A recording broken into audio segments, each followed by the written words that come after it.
观众朋友好，这里是大时局，我是袁成。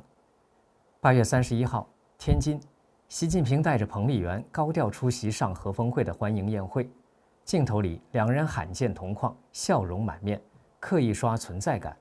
这场威权者派对的序幕刚拉开，真正的大戏马上要在北京天安门上演。9月3号，北京阅兵日，克里姆林宫已经提前剧透，习近平坐在最中间，右手边是普京，左手边是金正恩。这一幕不仅是新轴心的同框照，更是一种宣告，要联手挑战美国与西方。10年前，2015年阅兵，习近平身边是潘基文、朴槿惠等30多位世界领袖，国际排场群宾云集。10年后，他身边只剩普京和金正恩，成了孤军结盟。这10年，中共从半欢迎到几乎被孤立，背后发生了什么？今天我们就来深度解析这场从天津到北京的外交大秀背后的野心与暗流。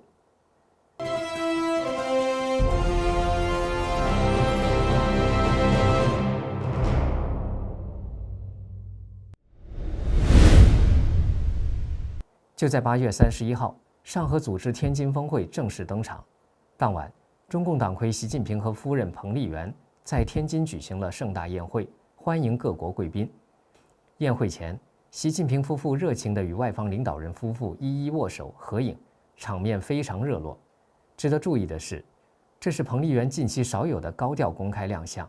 根据新华社与央视的报道，宴会前，习近平和彭丽媛并肩站立，与外方领导人及配偶逐一握手合影。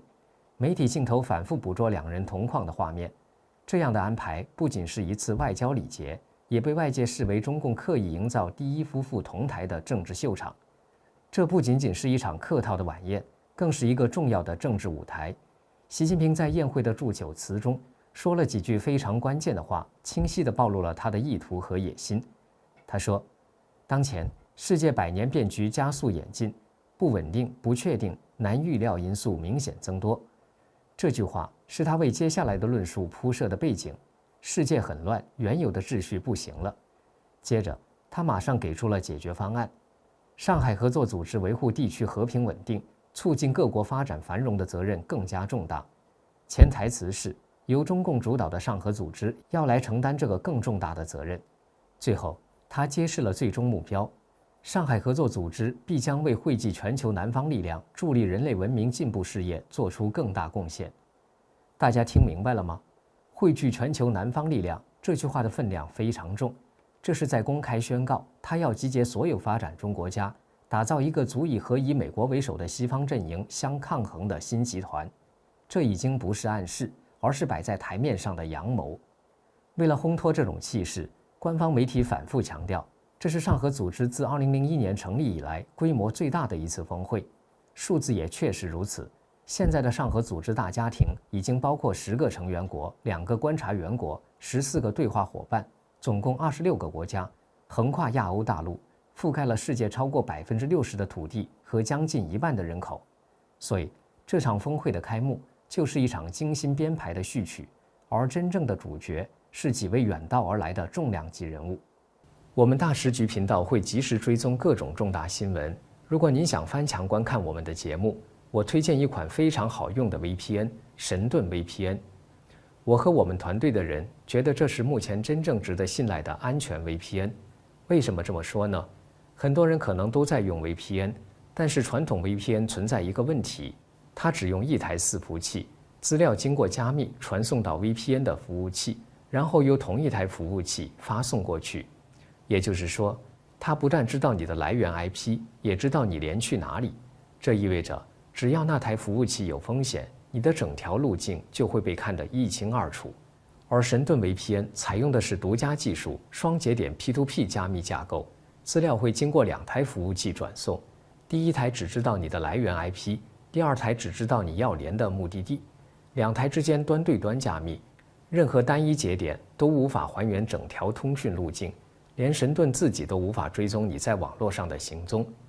除了安全，神盾 VPN 的速度和稳定性表现也很出色。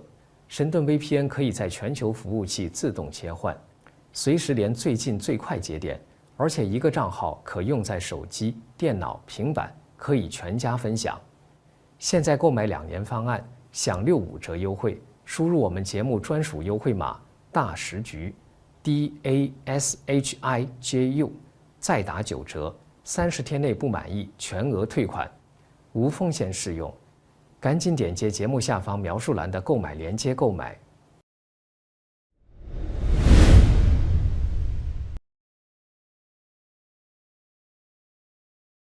俄罗斯总统普京这次来中国可以说是大阵仗出访，他率领庞大的代表团，包括3位副总理、10多位部长，随行规格之高，在俄乌战争爆发后几乎前所未有。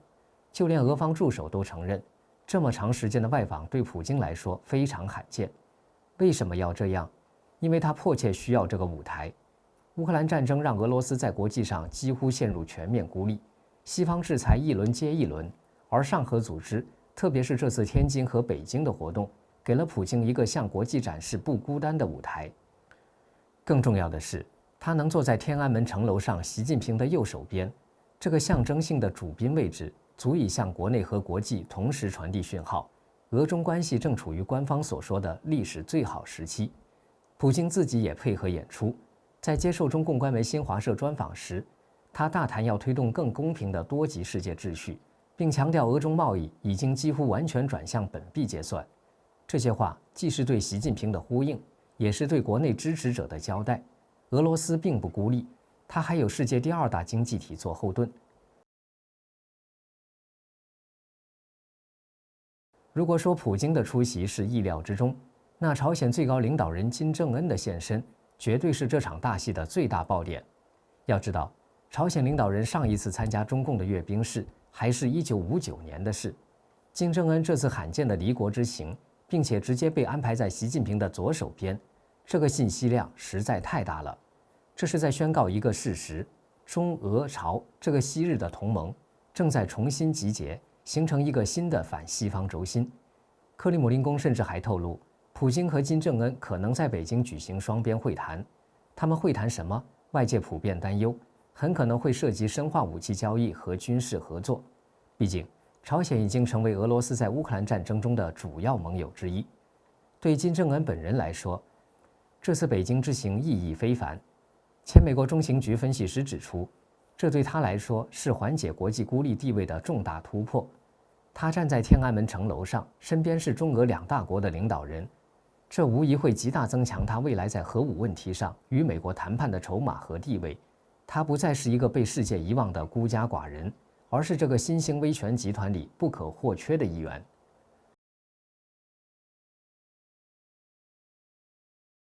普京和金正恩的剧本比较清晰，但印度总理莫迪的角色就复杂多了。他这次来是他7年来首次访问中国，这本身就是一个重大信号，说明近年来因为边境冲突而高度紧张的中印关系出现了回温的迹象。是什么力量把莫迪推向了天津呢？一个重要的推力来自美国。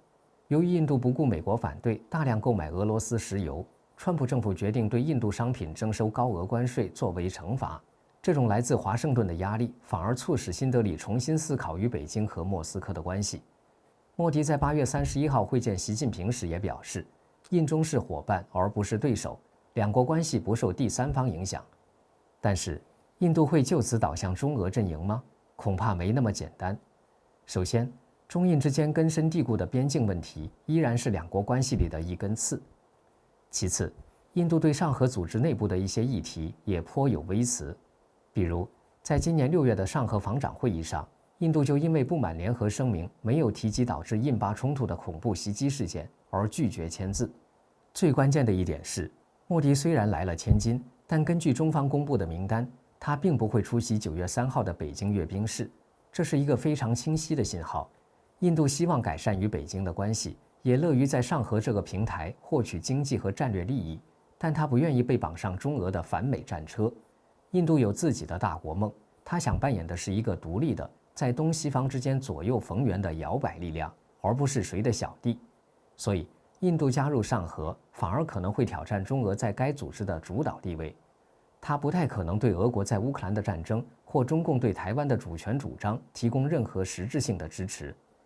分析完这3位主角，我们再回头看这场大秀的另一个核心——93阅兵。这场阅兵不仅为了展示军事实力，更是为了争夺历史的解释权。如果把镜头往回拉10年，2015年的抗战胜利70周年阅兵，习近平刚上台不久，意气风发。那一年，天安门城楼上群宾云集，普京、韩国总统朴槿惠、联合国秘书长潘基文等30多位外国领导人齐聚北京。阅兵式上，习还以三军统帅的姿态宣布裁军30万，向国内外展示他集权与改革的雄心。而10年后的今天，画面已截然不同。93阅兵的观礼台上，习近平身边只剩下普京和金正恩这2位威权盟友。北戴河会议刚刚定下不得搞个人崇拜、分权制衡的新共识，但阅兵新闻发布会却又喊出忠诚核心、拥戴核心、维护核心、捍卫核心。这种鲜明反差，正好折射出习近平10年执政的路径，从国际场合的半欢迎，到今天几乎孤立的小圈子抱团，从内部定于一尊，到如今权力被分割。这次阅兵的主题是所谓的纪念抗日战争和国际反法西斯战争胜利80周年。通过这场盛大的仪式，中共试图向国内外传递一个信息，是中国共产党领导了中国人民，取得了抗战的伟大胜利。但是，历史的真相果真如此吗？根据我们掌握的资料以及辛浩年等学者的研究，中共在抗战中确实打过仗，但其扮演的角色、时间和战果都被严重夸大了。我们来看几个具体的数字，把八路军所有宣称的战果加起来，对外宣传是消灭了29000多日军，但根据他们自己的内部战报，其实是9000多人。而新四军在整个8年抗战期间，只打了2场有记录的仗，合计宣称消灭日军480人。这并不是说他们完全没打，问题在于他们参战的根本动机是什么？是出于民族大义吗？资料显示，主要原因是来自苏联斯大林的压力和金钱支持。当时中共是苏联的附庸，斯大林最担心的是日本会掉头攻打苏联，所以他需要中国拖住日本。为此，斯大林在1937年到1939年间大力援助中国抗战，不仅提供武器、飞机，甚至还派了苏联飞行员参战。他也命令中共要服从蒋介石的领导，共同抗日。最戏剧性的一幕发生在1938年，斯大林派苏军总参谋长崔可夫秘密访问延安，口头向毛泽东传达指示说：“你们积极抗战不是为了蒋委员长，是为了我，是为了苏联。”同时给了毛泽东300万美元的资助。然而，当国际局势一变，苏联的政策也立刻跟着变。1939年，苏德签订互不侵犯条约，西线威胁解除后，苏联马上停止了对中国抗战的援助。后来，苏日又签订了中立条约，斯大林更是直接批准了毛泽东打国民党军队的计划，还给了100万美元的军饷。这段历史告诉我们，中共在抗战初期的有限参与，主要是执行苏联的战略部署，而当苏联的战略需求改变后，中共的重心也迅速从抗日转向了发展壮大，专打国军。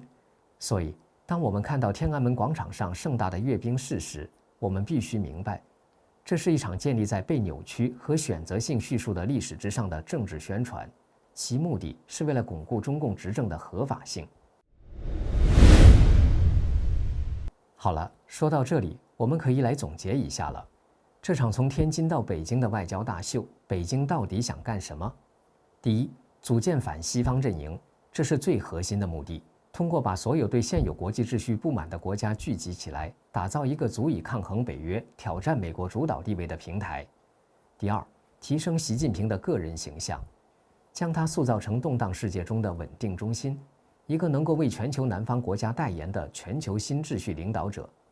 第三，争夺历史话语权，通过宏大的阅兵仪式，强化中共在抗战中中流砥柱的形象，对内巩固统治，对外输出其历史叙事。那么，这个看似强大的联盟真的牢不可破吗？恐怕未必。就像美国迈阿密大学的金德芳教授所质疑的，最终目的是什么？如何实现？这个组织的目标和计划其实一直都很模糊不清，甚至被戏称为你从未听过的最可怕的组织。更重要的是，这个组织内部充满了矛盾，它在应对成员国之间的重大危机时几乎无能为力。俄乌战争，它无缘发言；以色列轰炸伊朗，它集体缺席；就连成员国印度和巴基斯坦爆发军事冲突，他也只能作壁上观。这说明上合组织与其说是一个成熟的合作机制，不如说是一个松散的对话平台。成员国之间更多的是基于共同的战略焦虑和对西方的不满而走到一起，但在具体利益上却是各打各的算盘。